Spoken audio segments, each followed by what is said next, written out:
ചെയ്യാൻ പോണ പപ്പായ എന്ന് പറഞ്ഞാൽ പപ്പങ്ങയുടെ പുട്ടാണ് കേട്ടോ. നല്ല അടിപൊളി ടേസ്റ്റിയാണ്. ഞാൻ ഉണ്ടാക്കാറുണ്ട്. നല്ല ടേസ്റ്റി ഹെൽത്തിയുമാണ്.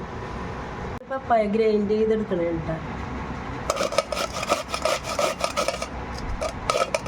പപ്പായ പുട്ട് ഉണ്ടാക്കാൻ വേണ്ടി ആവശ്യമായ അരിപ്പൊടി ഒരു മീഡിയം സൈസ് പാത്രത്തിൽ ഞാൻ എടുക്കണേ കേട്ടത്. ഒരു കപ്പ് ഞാൻ എടുക്കണുള്ളൂ. ഒരു കപ്പ് കൊണ്ടാണ് ഞാൻ ഉണ്ടാക്കുന്നത്. 3/4 ടീസ്പൂൺ ഉപ്പുപൊടി, ഇതിനാവശ്യമായ 3/4 ടീസ്പൂൺ ഉപ്പുപൊടി ഇട്ടിട്ട് ഞാൻ ചെറു ചൂടുവെള്ളത്തിൽ കുഴയ്ക്കാൻ പോകുന്നു. കുറച്ച് നടക്കണം.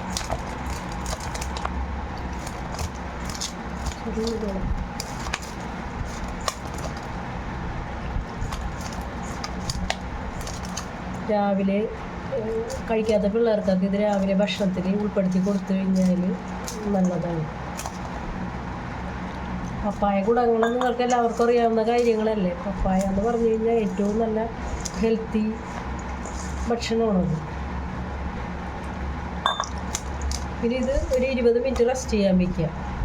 1 കപ്പ് നാളികേരം ഉണ്ട്. ഇത് ഞാനൊരു അളവിലെടുത്തേക്കണതാണ്. 1 കപ്പ് നാളികേരമാണ് ഞാൻ ഇതിലേക്കിട്ട് കുഴയ്ക്കാൻ പോകണം. പപ്പായ പുട്ടിലേക്ക്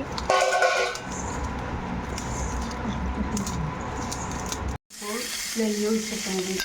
പപ്പായ വട്ടാലേക്ക് പപ്പായ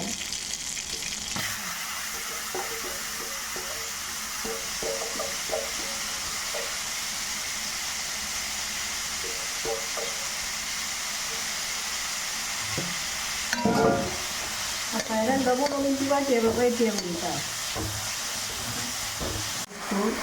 ഉപ്പുപൊടി ഇടുന്നതാണ്. നിങ്ങൾക്ക് വേണമെന്നുണ്ടെങ്കിൽ ആവശ്യത്തിന് പച്ചമുളകോ വേപ്പിലയോ ഉള്ളി എന്തെങ്കിലുമൊക്കെ ഇട്ടുണ്ടാക്കി എരിവ് വേണമെന്നുള്ളതിന് ഇങ്ങനെയൊക്കെ ഇങ്ങനെ ചെയ്തിട്ട് ചെയ്യാം. പക്ഷേ ഞാൻ പറഞ്ഞു കഴിഞ്ഞാൽ ഇങ്ങനെയാണ് സാധാ ഉണ്ടാക്കാറ്. ഉപ്പുപൊടി നെയ്യും ഇട്ട് ഇത് കാട്ടിയിട്ട് പൊടിയിട്ട് കുഴച്ചിട്ട് ഇങ്ങനെ പറഞ്ഞു. മഞ്ഞൾപ്പൊടി ആഡ് ചെയ്യുന്നുണ്ട് കേട്ടോ.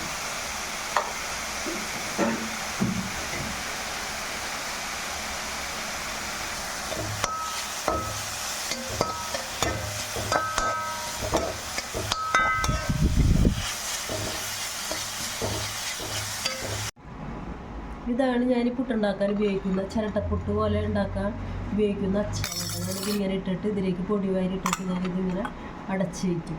വെച്ചിരിക്കുന്ന പപ്പായ ഇതിലേക്ക് ഇടേണ്ട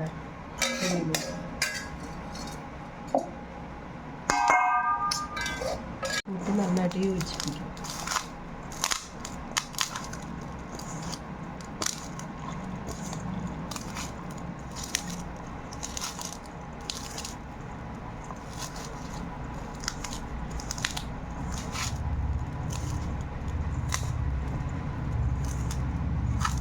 അപ്പോൾ ഇതിലേക്ക് വാരി പുട്ടുണ്ടാക്കാൻ പോകേണ്ട വാരി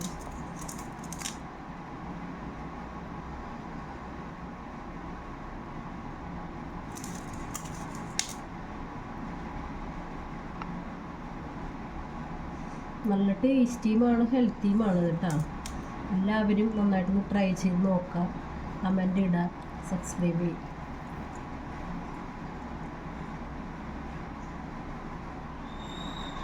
പുട്ട് റെഡിയായി.